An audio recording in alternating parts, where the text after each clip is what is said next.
Okay, hi everyone. It is Josie here, Marketing Advisor with WESC. Thanks everyone for joining us today for our virtual business growth luncheon, which is sponsored by Peter Lucas Project Management. Sorry about that. So today our topic is Let's Understand Digital Advertising, and it is presented by some lovely marketing experts, Jenna and Paula from Directwest. Before I hand it over to them, I do just want to point out that there is a Q&A box and a chat box at the bottom of your screen there. So should you have any questions as you go throughout the presentation, please feel free to throw those questions in the Q&A box just so that we can keep track of them. However, feel free to pop into the chat box, introduce yourself, tell us about your business, and just keep that chit chat going in there. So as always, these webinars are recorded and will be available for viewing on our website, and you'll be emailed the link tomorrow at around this time. So keep an eye out for that. So I guess with that being done, I will hand it over to Jenna and Paula to begin the presentation today. Let me just stop sharing my screen and you can begin whenever you're ready. Hi, everyone. All right, hold on here. I'm just going to share my screen. There we go. And share. Magic. Can everyone see my screen? Yeah, that looks good. Perfect. Awesome. Alrighty. Well, thank you so much for having us. Paula and I are so excited to be here.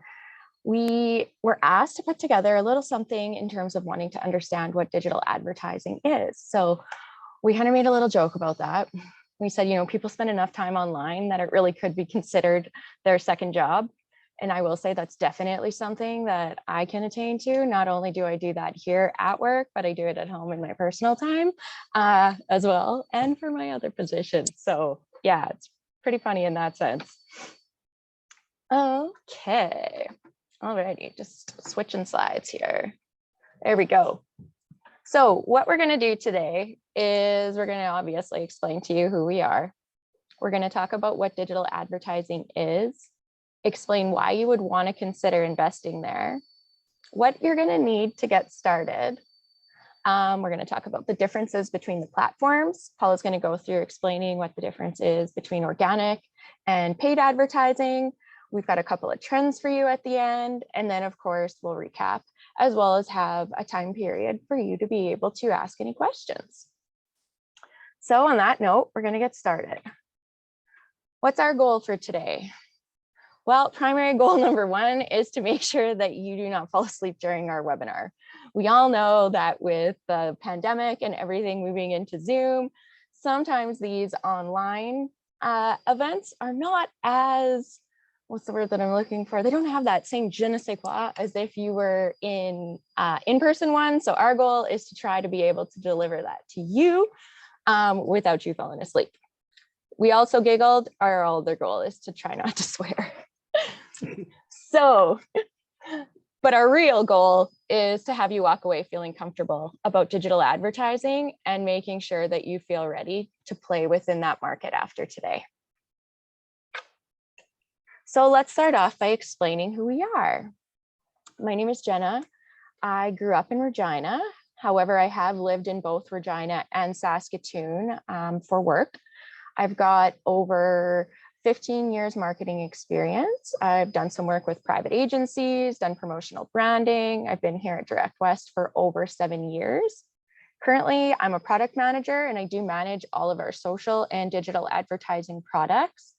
And outside of Directwest, I also have a part-time business or a home-based business in holistic healing. Hi, I'm Paula. I'm the search marketing specialist with Directwest. I'm just with Directwest just under a year here. I moved to Saskatoon about 9 years ago, and I've worked in various industries for mostly not for profit, and I've worked in marketing for over 10 years. Outside of Directwest, I love to travel, play ultimate frisbee, and just spend time with friends and family. Absolutely. Okay, so what is digital advertising? Well, digital advertising is the tactic of leveraging the internet and its properties to deliver promotional ads to consumers on various channels. So it makes sense. Basically, any place that you go on the internet, there's a potential to see little forms of advertisements, whether it be in a search engine, whether it be on social media platforms, or even those pop-ups that happen to be there when you are online. So why is it important? Why we think it's important is that digital advertising create powerful opportunities to tell brand stories at a scale and in context. So it gives you so much more opportunity outside of just your traditional advertising mediums to be able to get who you are and what you do out to the market. And it also allows you to be targeted. So that's something that we're going to talk about a little bit more later. So what does this mean? Well, I'm going to tell you a quick story about people and the journey and the number of times that you might run into digital ads. So this is a little story about one of our coworkers. His name is Nelson. And one morning, it was on the weekend, he woke up and the first thing that he did was grab his phone. Grabbed his phone, checked his emails. Next, he went onto Facebook. From there, he went and looked at the news. Unfortunately, during this time period, after he had unplugged his phone, little did he realize that his cat decided to chew on his phone charger. So now he needs a new one. What does he do? Well, he Google searches for the best phone charger. It's time to upgrade, so might as well get something new. From there, he ends up landing on a tech blog. Read about chargers and most likely a few other ideas. Before going out, he's like, okay, I really got to clean my house. So he sweeps the house, doesn't want to do it in silence. So he listens to Spotify while he's doing it. Then he asks his Google a question about the blog that he read as he's wanting to get some more information. And from there, he gets a push notification on his cell phone. And for him, it had to do with the NHL and like a team player trade. And then he decides to check Snapchat. From there, he goes on to Instagram. And he's like, right, phone chargers. I must get a phone charger. So then he changes his mind. He's like, oh, I need a new one. I might as well get a wireless charger. So now he's Googling best wireless charger.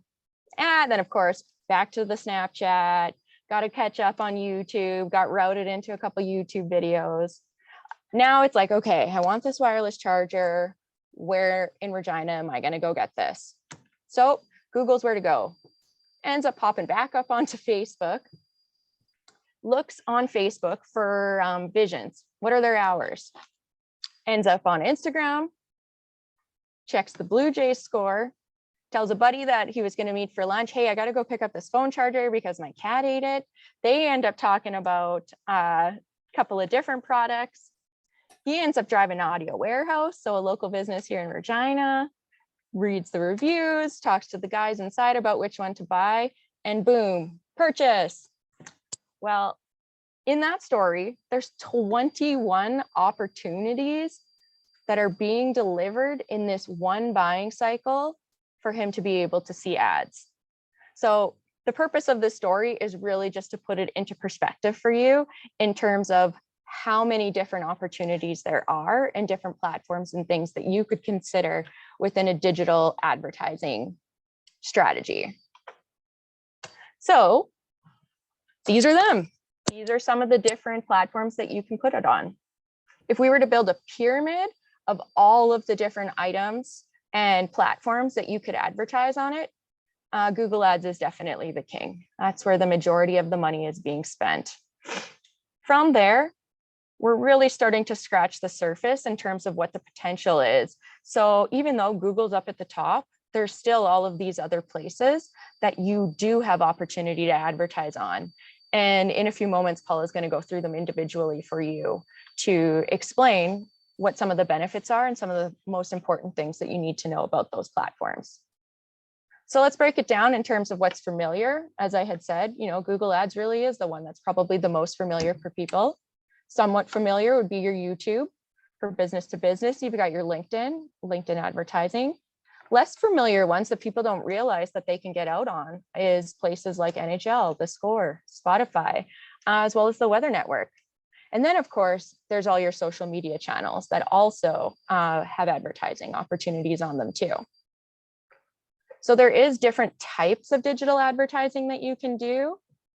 And that's where this slide breaks it down for you even further. So you can see search campaigns. Paula, again, is going to go through that and show you what an example is. But search campaigns can happen both within Google and YouTube. You can have video ads displayed on all of those different opportunities. There's display digital advertising. And again, Paula will show you an example of that one. And then, of course, there's audio. So there's a couple of different places where you can have an audio ad playing.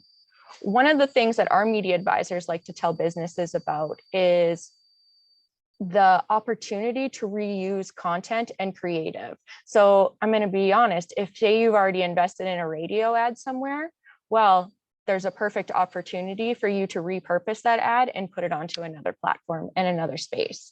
The same thing goes for taking photography. If you've had any photos done for the business or got a video developed, these are different places where you would be able to utilize that content as a part of a digital advertising strategy.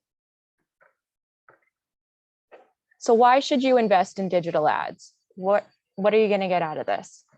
Well, you should want to invest in ads for the sake of your customer.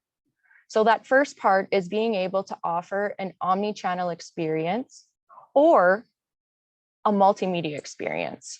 So what I mean by multimedia experience or multi-channel is having the same message on the different places where your consumers and your people are going to be so that you can interact with them. An omni-channel experience is essentially a little bit deeper than the multi-channel. What makes an omni-channel experience is having the exact same opportunities to connect with your business on every single channel. So as an example, if you have contact us on your website or the ability to leave a phone number for people to call you, you're going to want to have those exact same contact opportunities on all of the digital places that you're advertising. The reason behind that is you don't just want to use comments and a DM, but not link back to your website on Instagram, because if you don't have that there, then how are you going to make it convenient for your person to be able to go from there and back to your website? So digital ads also complement organic posts as well as content marketing. I'm not going to spend a lot of time there just because Paula is going to go into it, but basically they complement each other and they don't compete with each other. So it's important to have a posting strategy if you're going to be on the social media platforms, but then you also have the digital ad strategy to complement it to drive traffic back to where it is that you're wanting to drive that traffic to, whether again, it's your website or driving it back to the social channel. Digital ads, you can generate leads from them. I'm going to let Paula talk about that one too. And she's also going to dig deep into tracking your ROI. So you'll be able to see where the money's going, which is awesome. So what do you need to get started? This is probably one of the most important things that I preach. And when I was a media advisor, I would go through with the clients that I built advertising strategies for, is you don't just want to do a blanket approach. You don't want to be a little bit everywhere, because then you're not necessarily getting the best bang for your buck. You really want to understand who your audience is and who you're trying to reach. Paula, when she talks about the platforms, she's going to explain to you who's on which one. So it's important for you to know who it is that you're trying to target and understanding what the demographics are of that people. What's your percentages? Are they mostly male? Are they female? What age ranges are they? What interests do they have? And when you can go in, because digital advertising allows us to dig deep and to hone in so that we can target the right types of people, whether you're doing it yourself or you're paying an ad agency to do it for you, those are the things that they're going to ask. And those are the things that you're going to need to know. So what goals are you trying to achieve? Again, that could be, I want to sell more of product X. Or it could be, I really want to increase my brand awareness. So then from there, you've got your goals. Now you want to be able to create your objectives on how it is that you want to measure success. So if you're wanting to sell more of product X, are you using a digital advertising campaign, whether it be, say, through Google Display, and driving traffic from that display advertisement on Google back to your website with the hopes of having them convert into purchasing that product? Again, Paula will talk about it, but these are all things that you are able to do within digital ads. And the last piece before I move forward is I also want to let you know, in case you didn't know, is on these advertisements as well, you are able, depending on what you're using, you have the ability to even track phone calls, which is pretty awesome and unique. And again, it goes into that ROI. All right. So again, this is just a quick recap of what those platforms are. And I am going to hand it over to Paula, as she's the brains behind the operation here at Directwest on digital advertising. She works with our clients all day, every day within these platforms. So I am so excited that she can be here to be that wealth of knowledge for you, to teach you all about them as well. Thank you, Jenna. So we're just going to dive right in here, straight into the top. Google Ads, they're king. You can do search, display, video, advertising. So it has pretty much, Google owns YouTube. You can do 3 different types of advertising mediums. Going into search, search is the #1 place where 90% of all purchases start online with Google search. Their key age ranges are pretty much everybody above the age of 18. Anybody who's out there buying anything, they're doing a Google search or research of some sort in order to buy something. It is very evenly split, male and female. The primary use is to research information and then make a purchase. They show up as text ads.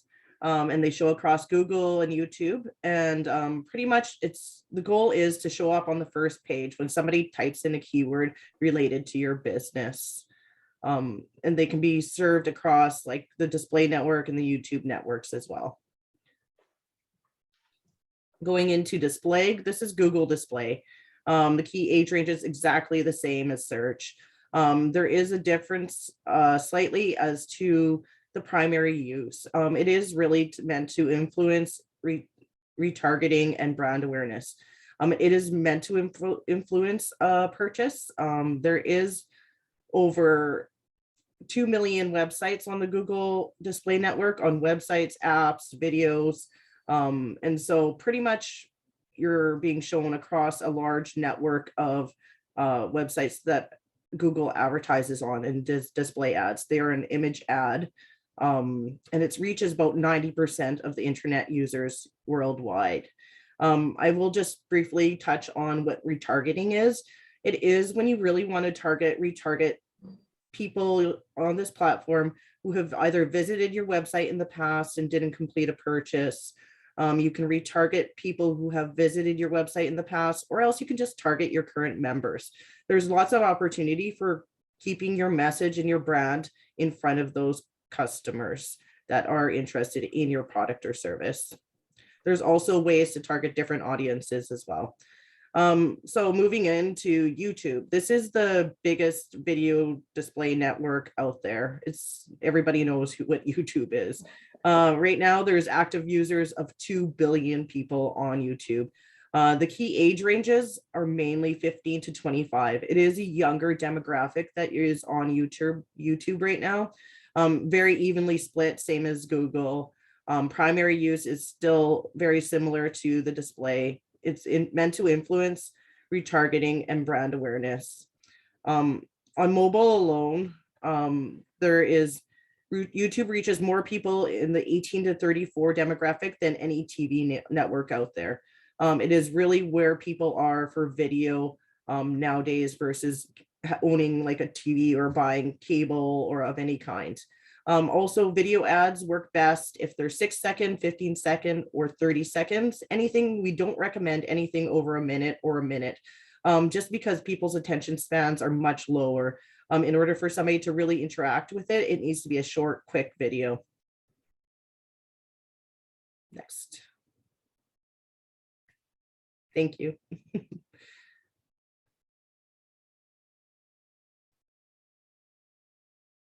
Okay, moving into LinkedIn. You can do display and video ads on LinkedIn. Next, okay. There are 738 million users. As much as people say, oh, I have a LinkedIn account, but I never use it. It is not true. It is, people do use it. It is a very good platform to advertise. It is the #1 advertising or site, social network out there to advertise for business to business. It is the main king out there for business to business type of advertising. Very evenly demographic, for 51 to male to 49% female, very evenly split. The key age ranges are a little bit older, 46 to 55. Those are your main business people that you are hitting. You can target certain CEOs of certain companies. You can really target and hone in and target a specific audience that you're really looking for. LinkedIn is the perfect, the only platform out there really to target that business to business product.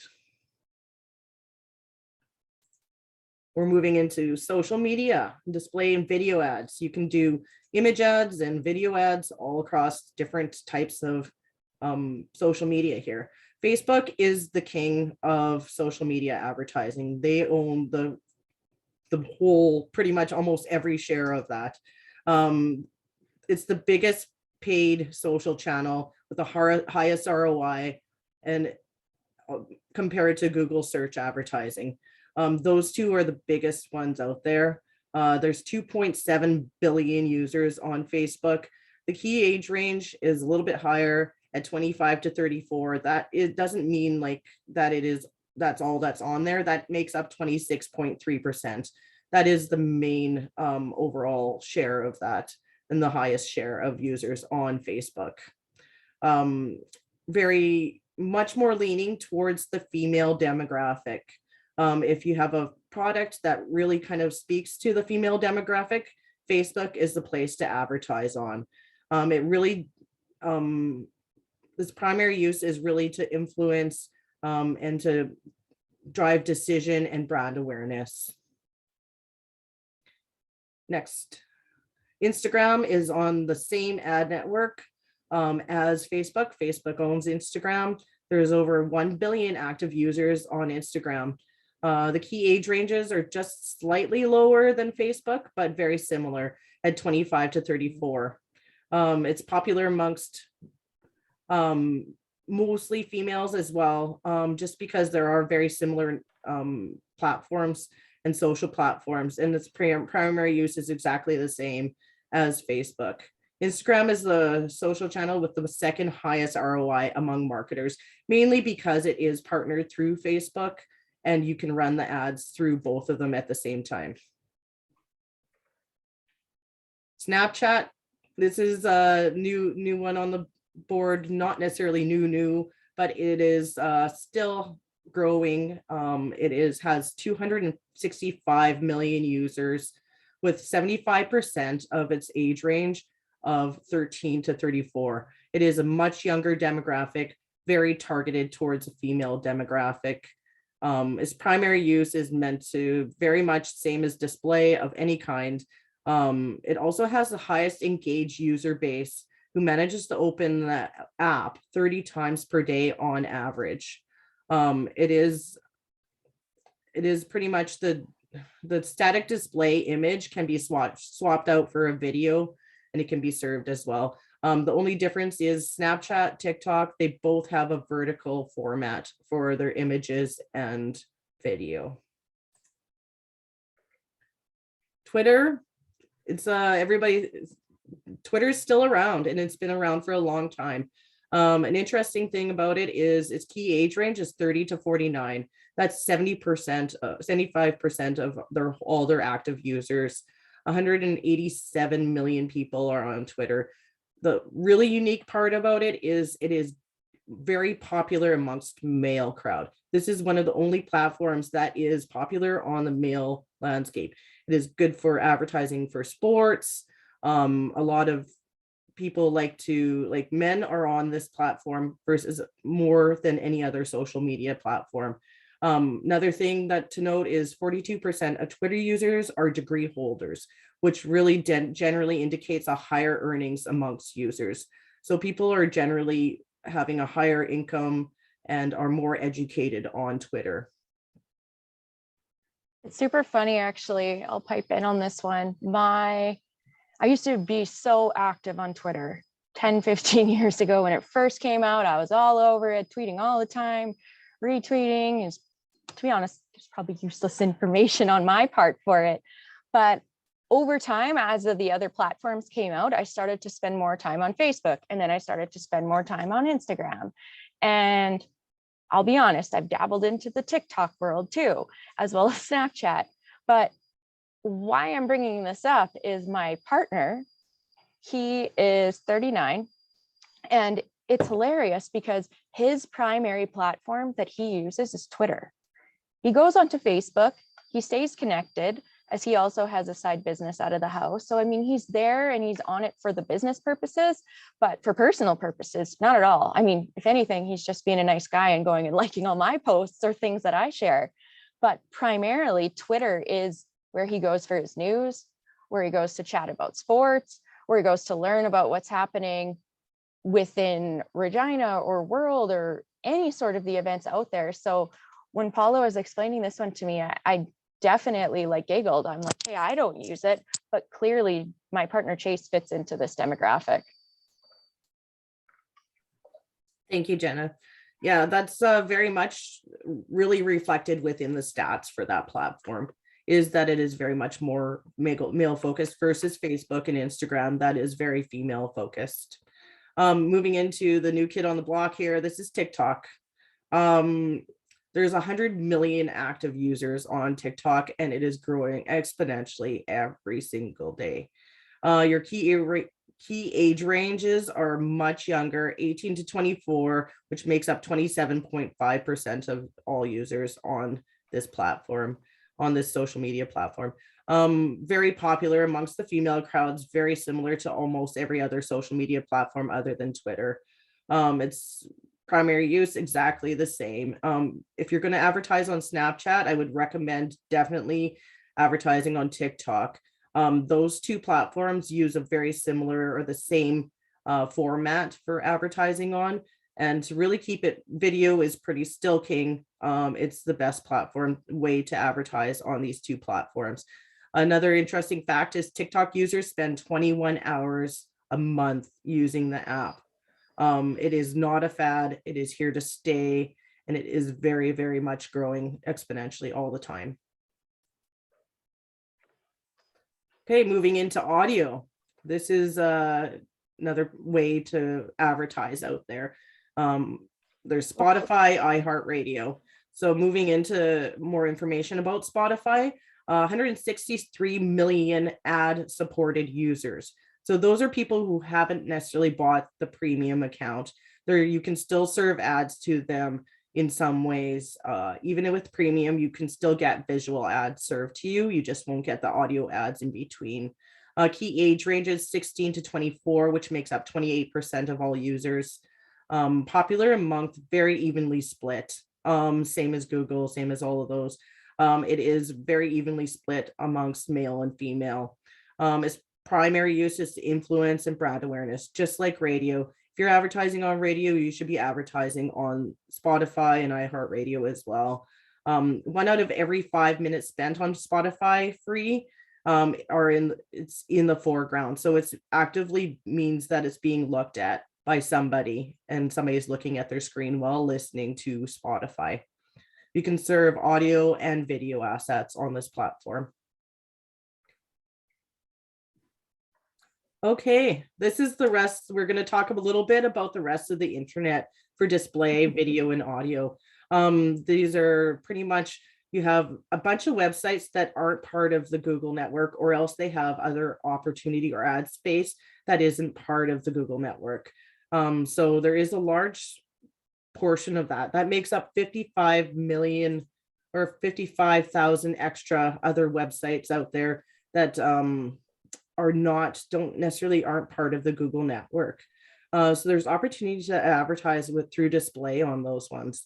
The way you target that one is to target very niche audiences. You can find people who have interest and intent in a lot of different subjects, such as even B2B, automotive, arts and entertainment, food and drink, home and garden, news, travel, and real estate. The Weather Network, you can target farmers. That's a great one because they're constantly checking the weather. If you want to target like a farmer type of market, that's a good one to be advertising on. You can also advertise above the fold, which means you would be advertising over and above Google ads that display on there. And it would be more of a third party direct buy. So really that is meant to target a specific audience. I'm going to go in a little bit into organic versus paid advertising. Organic is very important to have good or strong organic standings. Digital advertising is not meant to take away from customers that will find you organically. This is not the main goal of digital advertising. It is meant to drive new people to your website and people who wouldn't necessarily even consider your product. As long as you have a different audience and trying to target these people, really trying to drive and expand your audience, you do that through paid advertising. The nice thing about paid advertising is you do gain immediate traffic and you don't have to wait for your organic listing or your SEO to earn rankings to grow. That's really, organic takes a long time for your business to really kind of get indexed by Google and things like that. In order to push for that, when you have a new website launch, it's always good to have a little bit of paid advertising behind that, just to really kind of make sure that you get indexed properly behind there. And it does help with earned rankings. You can reach people immediately who are interested in your product or service. You can really find people who have interest and intent or who are doing research at that time. Say if I'm looking for a new furnace and I'm doing my research online because it is a big buy or anything like that, anything out there that I'm going to buy that I'm spending a certain amount of money, I'm going to do my research on Google and I'm going to research other websites to see look at all the other plumbing and heating companies and see who's doing what and which kind of brand of furnace I want, and looking at comparisons and reviews and consumer reviews on all of those, because it is a big purchase. A lot of people will do the majority of the research on Google to do that.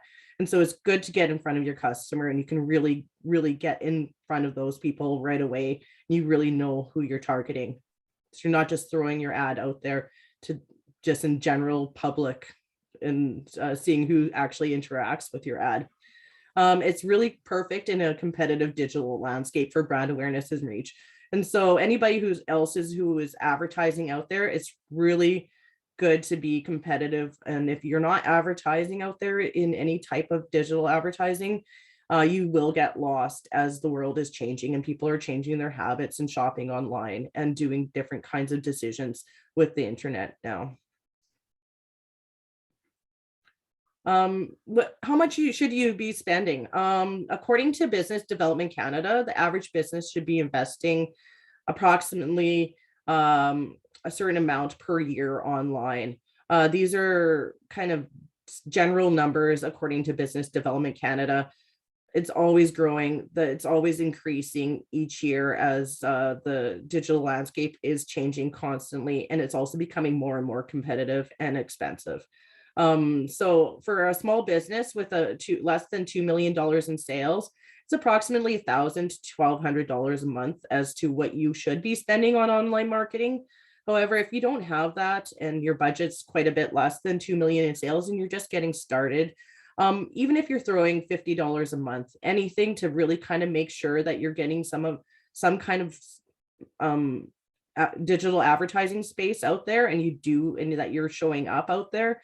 That's the most important part, is to invest some of your marketing dollars to make sure that you're doing it online, not just print, radio, those types of other types of traditional media.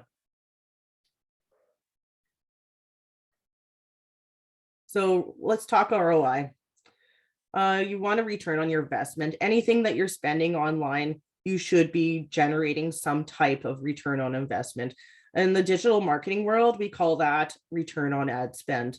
What you're putting into those ads, we should be seeing some type of return on that. You don't want to be advertising if you're not seeing any kind of return. You have to reevaluate and look at your target audience, a lot of different factors to really kind of make sure that you are getting that sale. An example is like an insurance customer received 69 phone calls in their ads from a 6-month campaign, a total of 69 calls. If they closed 70% of those 69 phone calls, which is their average close rate, it would, and if the average customer spent $1,200 with them in insurance, so you're renewing your home insurance or your car insurance and everything else, the average that would translate to a 1,628% return on ad spend. So from the calculations that we do with the spend of $9,000 over 6 months, which would be $1,500 a month, their estimated revenue from those 69 phone calls, and 70% of those 69 phone calls would be $58,000. So if you spend $9,000, you get $58,000 in sales. That would be showing kind of what your return on ad spend would be. For any digital ad, we can track all kinds of stuff on your website, anywhere from phone calls, email inquiries, website clicks, impressions that build brand awareness. We can really kind of hone in on those, just to let people know that there is a certain amount of recall lift or ad recall lift out there, and there can be ad exhaustion. So as you're blasting your ad out there into Facebook land, there can be a little bit of exhaustion as to how many times somebody is willing to see your ad before they kind of get angry at seeing the ad, or just really exhausted from seeing that ad over and over again. There is like 2 to 5, I usually say, is a good kind of number as to how many times you should show your ad to one person within that area. If you do 6 or more, people really get tired of seeing that ad. They aren't going to interact with it. So you have to really make sure that you're honing in and targeting the right audience at the right time, and really knowing who your people are. We can also track all kinds of things on your website, like your scroll depth, page visits, like form submits, like any of those kinds of things, heat mapping, and seeing how people interact once they click through your ad and how they interact within your website. There's so many things that we can track through just adding some tracking code onto your website. Going back, Jenna, sorry. Thanks, Paula. I love heat mapping. If you've never seen that before, it is seriously one of the coolest things ever.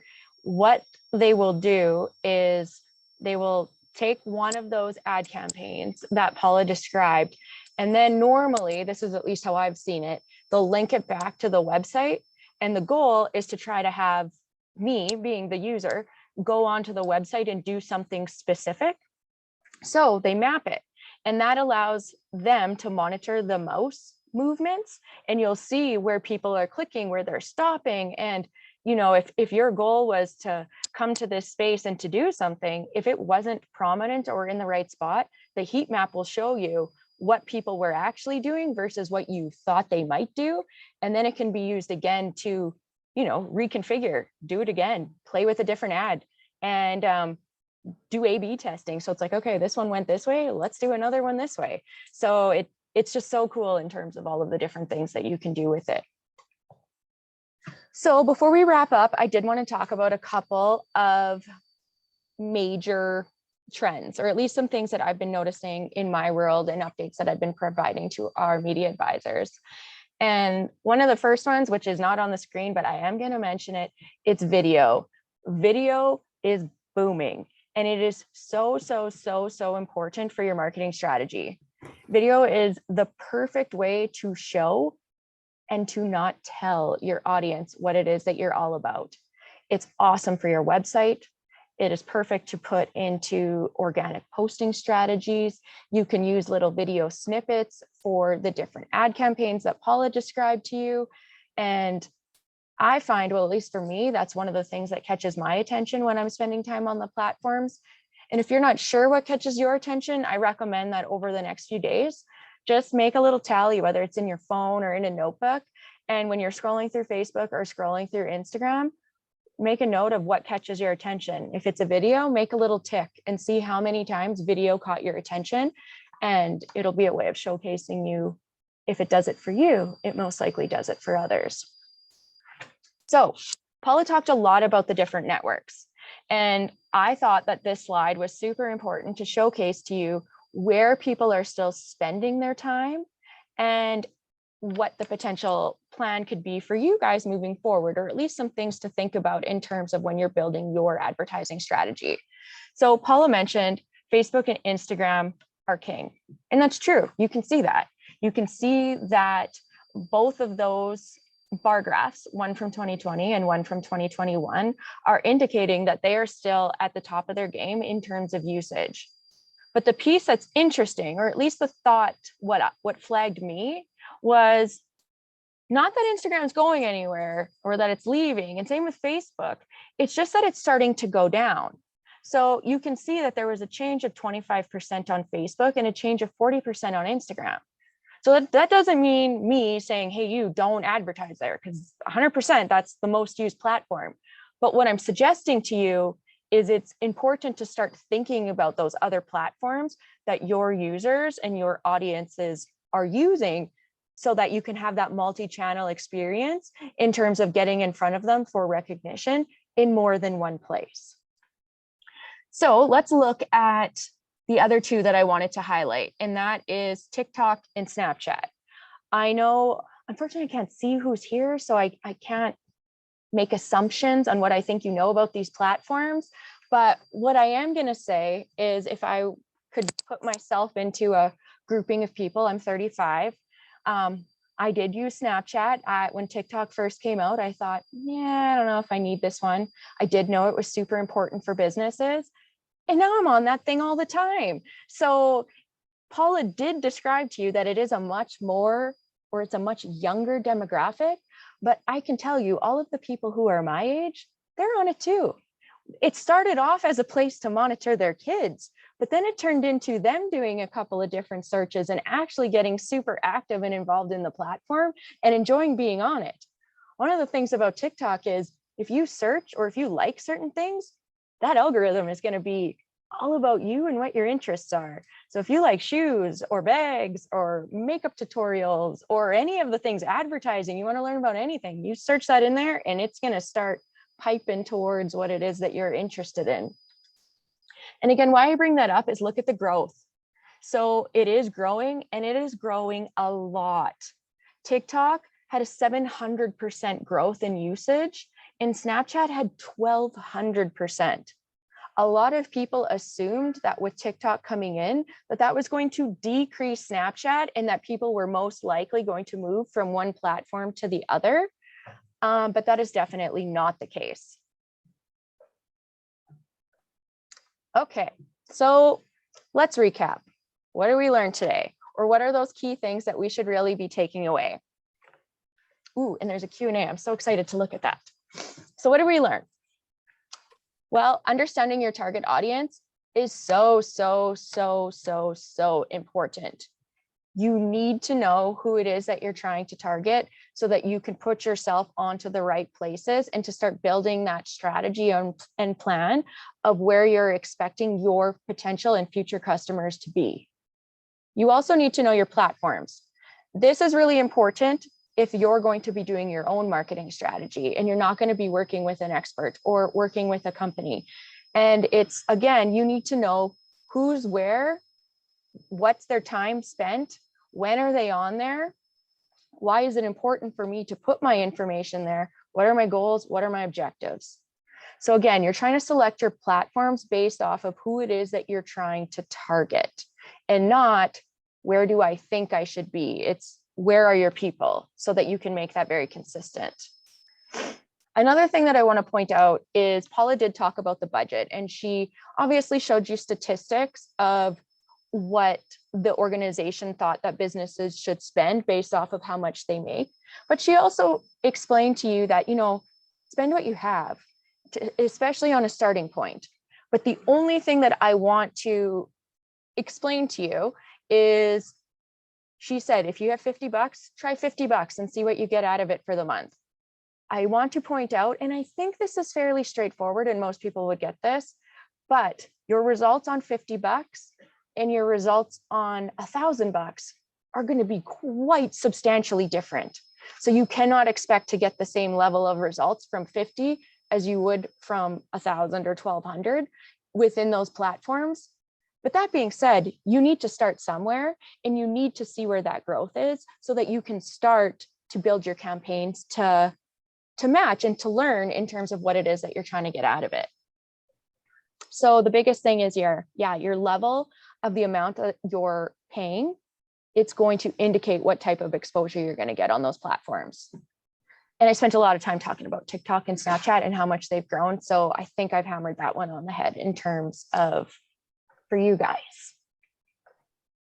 All right, well, I'm going to open the floor to some questions. Got to get my mouse back. I'm running on some multi-screens here. So this is super exciting. A couple questions in the Q&A. Ooh, okay. This one is for, oh gosh, I hope I say your name correctly. Sinha, maybe, I hope. Sorry if I butchered it. So her question was, is it important to show ourselves when trying to do branding?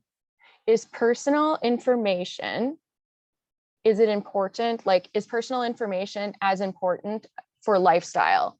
Well, I'm going to say, what makes you feel comfortable? When you're building your brand for, depending on what type of business, what makes you feel comfortable? I'm going to use a couple of different examples. When I'm looking for a plumber and I see a video about who owns the company and the type of people that work there, I get like a feeling of, okay, you know what? I can trust those guys. They can come into my house. I don't feel uneasy in terms of going to a website with stock photos and I don't know who those guys are. If I have the option of seeing who I'm working with versus not, I'm most likely going to choose that person. Alongside that, that also works very well in terms of, lifestyle advertising. I'm personally drawn to that, and you can build a human connection with that. So I do think that showcasing that is important, but you also need to build your brand and know what level of that is important for your brand. So if your brand is not so showy telly like that, having a couple of those key metrics, such as a video about who you are and what you do, might be enough to build that without having to share your life story on an Instagram story. Paula, do you have anything you want to add to that one?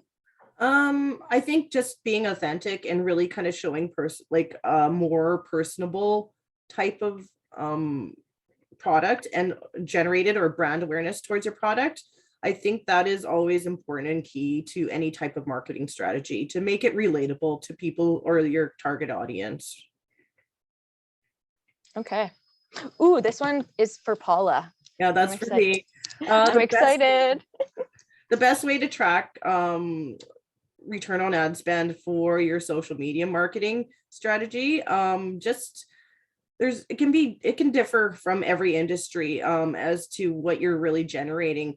If you look at kind of your percentage of sales for the year as to how many, what your percentage of sales, I would always take a certain percentage of that and return it back to your spend and kind of value as to what you've overall spent on your ads.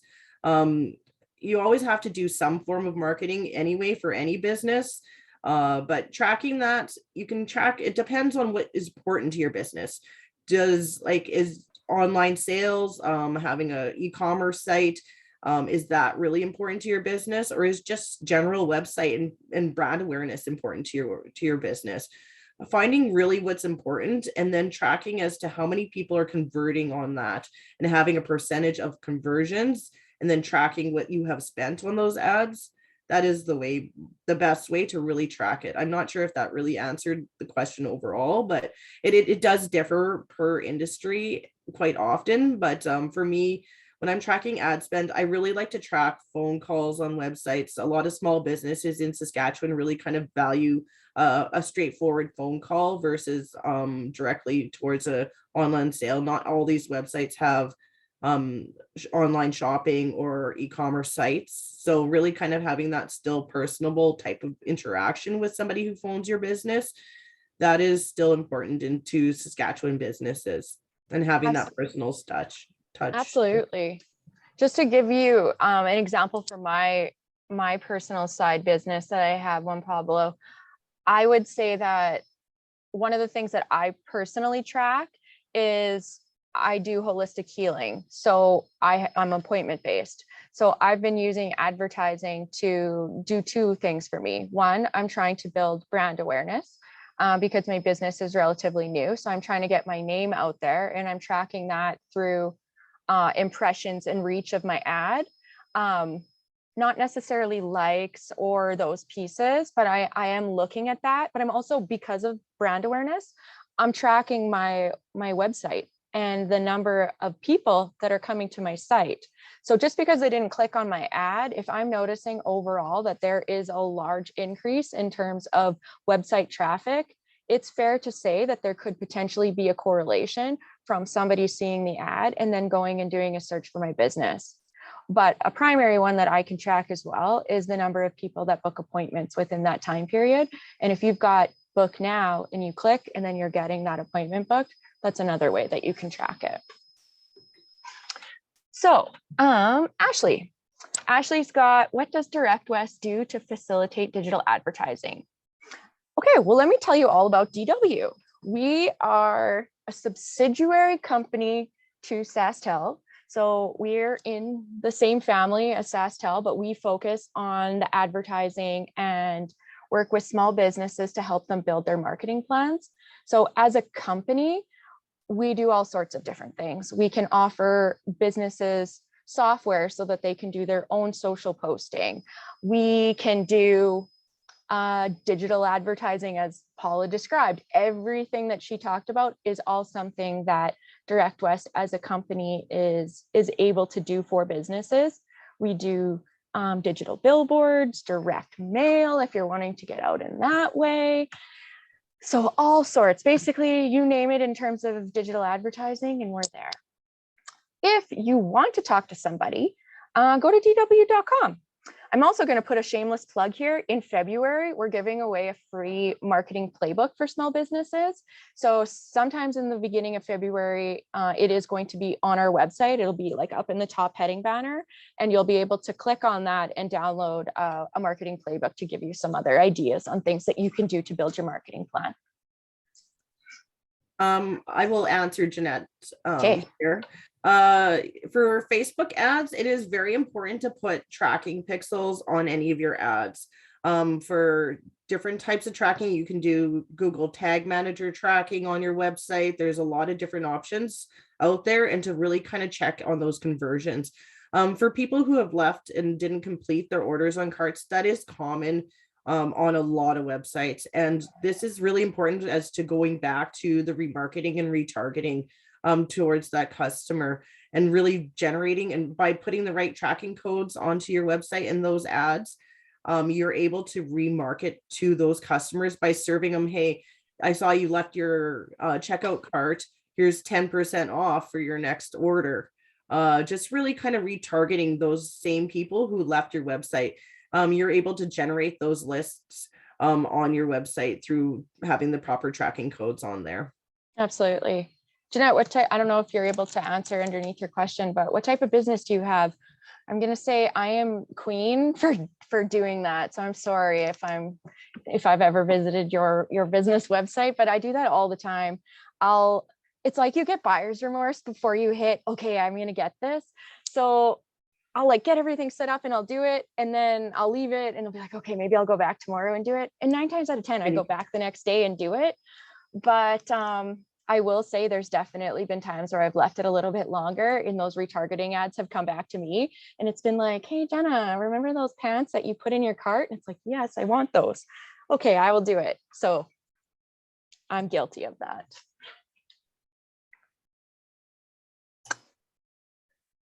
All right. Is there any other questions or anything else that anybody wants to know?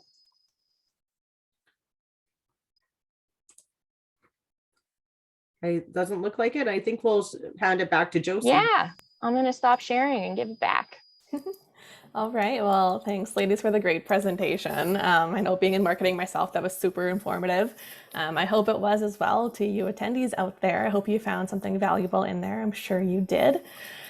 Just a reminder for all of you in the audience, feel free to check out our west.ca/events webpage for all of our upcoming webinars. We have 2 next month in February for you to check out. Otherwise, yes, thanks so much again, Jenna and Paula, for the great presentation. And everybody have a great rest of your day. Thanks for having us. Thank It was nice to you. meet you virtually. Bye, everybody. Bye.